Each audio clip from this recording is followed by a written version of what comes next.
اس کی مناسبت سے کچھ اہم اسلامی تاریخی واقعات آپ کے سامنے رکھتا ہوں۔ حضور صلی اللہ علیہ وسلم کے زمانے میں ہی اسلام کو مٹانے کے لیے اور مسلمانوں کو گمراہ کرنے کے لیے یہودیوں نے اپنا ایڑی چوٹی کا زور لگایا اور دو آدمیوں کو وقتاً فوقتاً حضور صلی اللہ علیہ وسلم کے مقابلے میں کھڑا کیا۔ ایک محمد بن مسلمہ کذاب اور دوسرا اسود عنسی۔ یہ دو وہ آدمی تھے جنہوں نے حضور صلی اللہ علیہ وسلم کے دور کے اندر ہی نبوت کا اعلان کر دیا۔ پھر اس کے بعد یہود نے اس تاریخ کو مزید آگے چلاتے ہوئے جب یہ دو آدمی چلے گئے تو انہوں نے عبداللہ بن سبا یمن کا رہنے والا جو یہودی تھا اس کو آگے کیا، اور یہ آدمی بڑا شاطر ذہن، چلاک اور ذہین بھی تھا۔ اس نے ظاہراً پورا اسلام کا لبادہ اوڑھا اور باطن کے اندر کفر کو لیا اور اسلام کے خلاف منظم طریقے سے سازشیں شروع۔ اس نے مسلمانوں کی اصولی عقائد اور نظریات کی جو اساس اور بنیاد تھی، اس بنیاد کو کھوکھلا اس طرح کرنا شروع کیا کہ قرآن پاک کی آیات کے مقابلے میں خلق مت کر کے اپنی طرف سے من گھڑت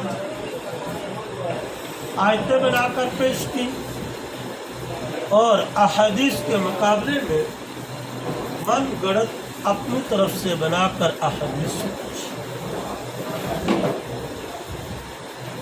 اس سے جو نو مسلم لوگ تھے نئے مسلمان ہو رہے تھے اور اسلام سے آشنا نہیں تھے، قرآن اور حدیث سے آشنا نہیں تھے، ایسے لوگوں کو اس نے گمراہ کرنا شروع کیا اور ان کی مالی معاملت کی اور ان کو اس طرح مائل کرنا شروع کر دیا گویا کہ اس نے ایک اسلام کے مقابلے کے اندر اور کفر کے طرف مائل کرنے کے لیے درمیانہ ایک راستہ نکالا، جس کو قرآن کی زبان میں منافقت اور بعد میں آنے والی تاریخ کے اندر شیعت کے نام سے جانتے ہیں۔ شیعت اور منافقت ایک سکے کے دو اطراف ہیں، سمجھ آ گیا؟ آپ جب قرآن پاک کے اندر غور کریں گے تو اللہ رب العزت نے انسانیت کے 3 درجے میں قرآن پاک کو پہلے پارے میں غور کریں تو آپ کو الف لام میم ذالک الکتاب لا ریب فیہ ھدی للمتقین الذین سے لے کر اولئک ھم المفلحون تک انسانوں کا عقائد اور نظریات کے لحاظ سے اور اعمال کے لحاظ سے ایک ہی گروپ نظر آئے گا جو ہدایت یافتہ لوگ کے ایمان ہو۔ سمجھ آ گئی؟ اور ان کی علامتیں بھی بیان کر دی۔ ظاہر کے اعتبار سے 5 ارکان اسلام کے اور باطن کے لحاظ سے ایمان کے 7 رکن۔ اسلام کے 5 ارکان کلمہ، نماز، روزہ، زکوٰۃ، حج۔ اور ایمان کے 7 رکن آمنت باللہ وملائکتہ وکتبہ ورسلہ والیوم الآخر والقدر خیرہ وشرہ من اللہ تعالی والبعث بعد الموت۔ کتنے ارکان ہو گئے ایمان کے؟ 7۔ اسلام کا تعلق ظاہری اعمال سے ہے اور ایمان کا تعلق عقائد اور نفسیات باطنی اعمال کے ساتھ ہے۔ تو ان الذین کفروا سے لے کر عذاب عظیم تک اللہ نے انسان کے دوسرے فرقے کو جو نہیں ماننے والے، پہلے وہ تھے جو ماننے والوں کو مسلم اور مومن کہہ کر ان الذین یؤمنون بالغیب سے لے کر اور نہ ماننے والوں کو ان الذین کفروا سے لے کر عذاب عظیم تک بیان۔ ومن الناس من یقول سے لے کر ان اللہ علی کل شیء قدیر تک تقریباً 13 آیات کے اندر اللہ تعالیٰ نے مفاد پرست لوگ، مطلب پرست لوگ جو منافق تھے ان کو بیان کیا۔ یہ مفاد پرست، مطلب پرست لوگ اگر ان کو مطلب کفار کی طرف سے نظر آتا تو ان کی طرف رک جاتے، اور اگر مومنوں کی طرف سے، مسلمانوں کی طرف سے نظر آتا تو یہ گویا کہ اسلام اور کفار کا ایک درمیانہ راستہ اور اسلام کا بیدار۔ عبداللہ بن ابی اور رئیس المنافقین جو تھا، اس نے بھی ایسے لوگوں کی پرورش کی اور ایسے لوگوں کو سپورٹ کیا، اور اس کی منافقت غزوہ احد کے دن 300 آدمی کو الگ کرنے کے ساتھ ہوا۔ اسی طرح عبداللہ بن سبا یہودی نے بھی ایسے منافق، مطلب پرست، مفاد پرست لوگوں کو اکٹھا شروع کرنا کیا، اور قرآن کے مقابلے میں قرآن، احادیث کے مقابلے میں احادیث، اسلام کو خلط ملط کر کے کفر کے ساتھ پیش کرنا شروع کر دیا۔ عبداللہ بن سبا یہودی نے یمن سے اس محنت کو شروع کیا، یمن سے عراق سے وہ مصر سے ہوتے ہوئے، شام سے ہوتے ہوئے سعودی عرب کے اندر اس دعوت کو پہنچانے میں کامیاب ہو گیا۔ حضرت ابوبکر صدیق کے زمانے میں یہ دعوت اس کی چلتی رہی، لیکن خفیہ۔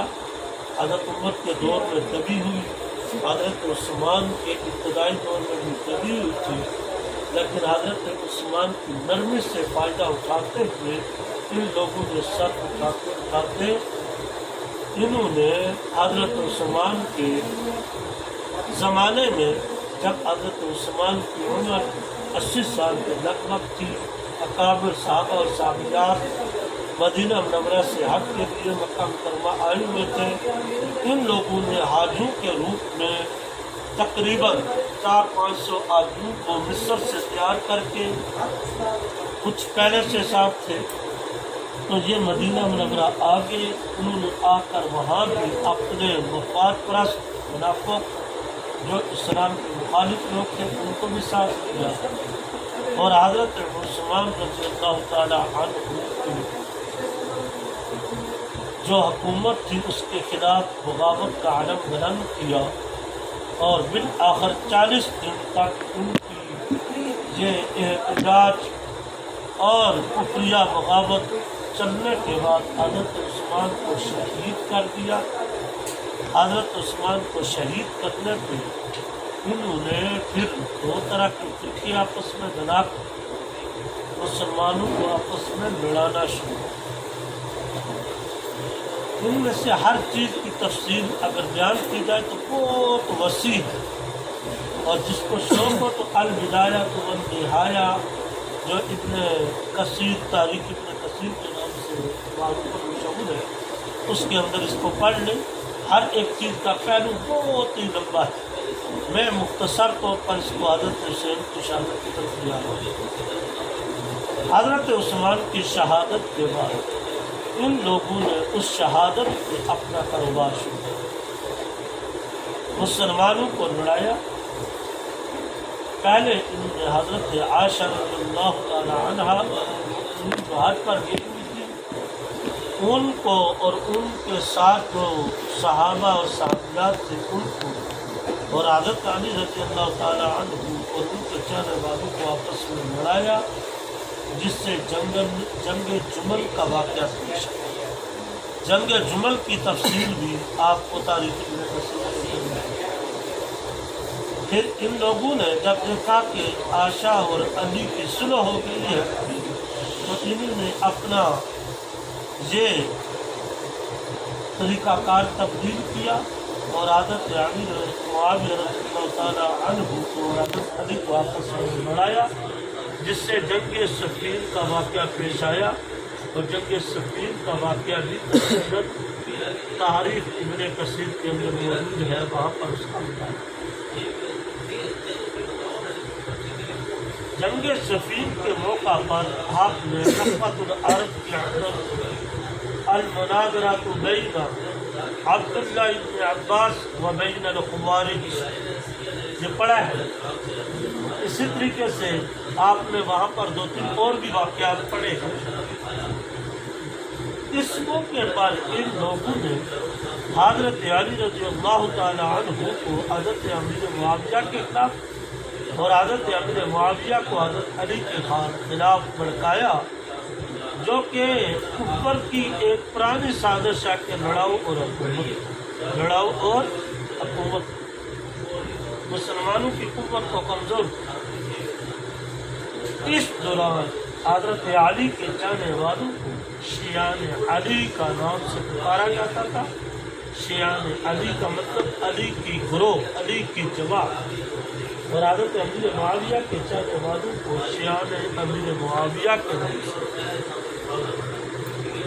یہ اصل میں یہودیوں کی سازش تھی، دونوں طرف یہودی ہی تھے، لڑانے والے، بہکانے والے، گمراہ کرنے والے۔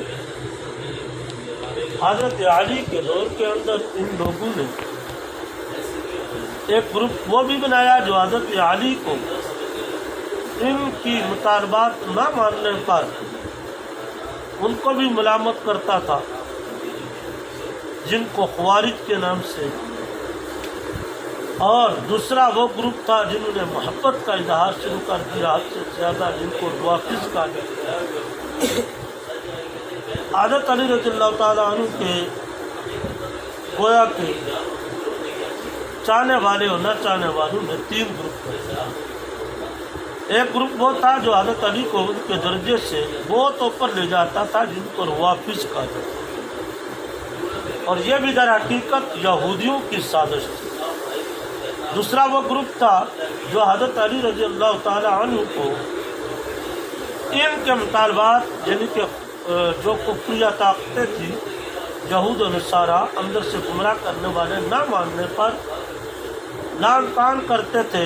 جیسے کہ آپ نے نخبۃ العرب کے اندر بھی ایک واقعہ پڑھا ہے کہ جامع مسجد کوفہ کے اندر جمعے کے ٹائم یہ بیٹھ جاتے اور نعرہ لگاتے ان الحکم الا للہ، حاکم کون ہے؟ اللہ۔ تو حضرت علی رضی اللہ تعالیٰ نے فرمایا کہ یہ کلمہ تو حق ہے، لیکن مراد اس سے باطل بھی جاتے ہیں۔ اور یہی وجہ کہ حضرت علی نے فرمایا کہ میری وجہ سے یہ 2 گروپ جہنم میں جائیں گے، ایک وہ جو مجھے حد سے زیادہ بڑھا چڑھا کر پیش کرتے ہیں، اور دوسرا وہ جو کہ مجھے میرے مرتبے سے بھی گرا دیتے ہیں، خوارج اور روافض۔ ان لوگوں نے سازش کے تحت حضرت علی کو بھی شہید کیا۔ عبد الرحمن ابن ملجم جامع مسجد کوفہ کے اندر اس نے حضرت علی کو شہید نماز پڑھی۔ ان لوگوں نے حضرت علی کے بعد حضرت علی کے صحابزادوں کو برگلانا شروع کیا اور حضرت امیر معاویہ کے مقابلے میں حضرت حسن کو کھڑا کیا۔ حضرت امیر معاویہ کے مقابلے میں حضرت حسن نے جب دیکھا کہ ہمیں اور امیر معاویہ کو لڑایا جا رہا ہے، تو انہوں نے 6 مہینے حکومت کرنے کے بعد استعفیٰ دے کر حکومت میں دستبردار۔ اور ان لوگوں پہ واضح کر دیا کہ تم سازشی لوگ ہو، میں تمہاری سازش کا حصہ نہیں۔ ان منافقوں نے ان کو بھی زہر دے کر شہید کر دیا۔ اس واقعہ کے بعد باقی جو حضرت علی کا خاندان تھا وہ واپس مدینے آ گئے، اور کچھ عرصہ یہ لوگ حضور صلی اللہ علیہ وسلم کے جو اہل بیت تھے سیاست سے کنارہ کش ہو۔ جب یہ سیاست سے کنارہ کش ہو گئے اور ادھر حضرت امیر معاویہ بوڑھے ہو گئے، اور ان کے بعد ان کا بیٹا یزید آ گیا جو کہ نہایت نااہل قسم کا آدمی تھا، علمی اعتبار سے عملی اعتبار سے نہایت کمزور تھا۔ اس کی اس کمزوری سے فائدہ اٹھاتے ہوئے ان لوگوں نے اس کو خوب بڑھایا چلایا، اور ادھر حضرت حسین رضی اللہ تعالی عنہ کو بہکایا کہ دیکھو یہ آپ کے نانا کا لایا ہوا دین اسلام کو خراب کر رہا ہے۔ ادھر یزید کو سہولیات دے کر اس کو خوب عیاش پرست بنایا، اور ادھر جا کر ان کو کیا کہتے تھے، یہ تمہارے نانا کے دین کو کیا کر رہا ہے، خراب۔ اکابر صحابہ نے سازش کو سمجھ لیا، وہ صحابہ جو حضرت عثمان کے دور سے بھی واقف تھے، وہ صحابہ جو حضرت علی اور حضرت عائشہ کے جنگ جمل سے بھی واقف تھے، وہ صحابہ جو حضرت امیر معاویہ اور حضرت علی کے درمیان میں پیش آنے والے معرکہ صفین کے بھی واقف تھے۔ انہوں نے حضرت حسین کو منع فرمایا کہ آپ کوفہ میں، جس کی وجہ سے حضرت حسین بھی وقتی طور پہ رک گئے۔ ان لوگوں نے محبت کا اظہار کر کے خطوط لکھنا شروع کر دیے، اپنے آپ کو پکا سچا مومن ظاہر کرنا شروع کر دیا۔ اس طریقے سے انہوں نے کہا کہ ہم تو آپ کے بغیر زندہ بھی نہیں رہ سکتے۔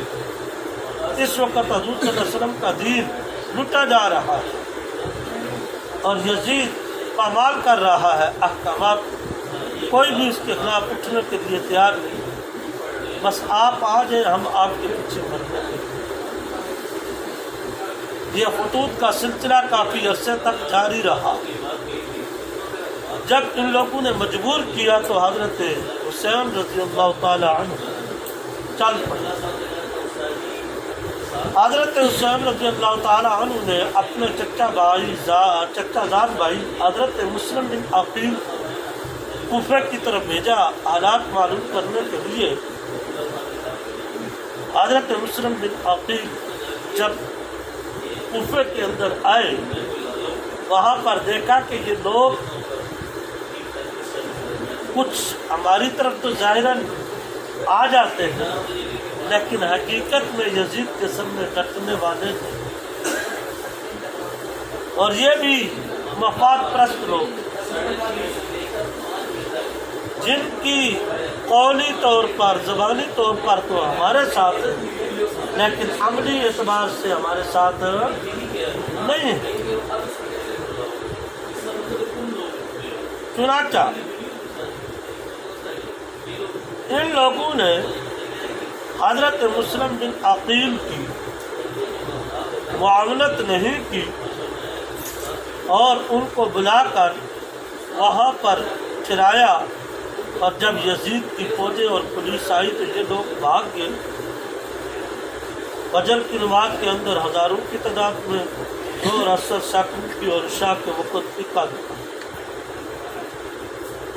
تو جب حضرت مسلم بن عقیل کو یزیدی فوجوں نے گرفتار کر کے شہید کر دیا، اور یہ خبر حضرت حسین کو پہنچ گئی، تو حضرت مسلم بن عقیل کے جو اہل خانہ تھے انہوں نے کہا ہم تو اپنے آدمی کا بدلہ لیں گے۔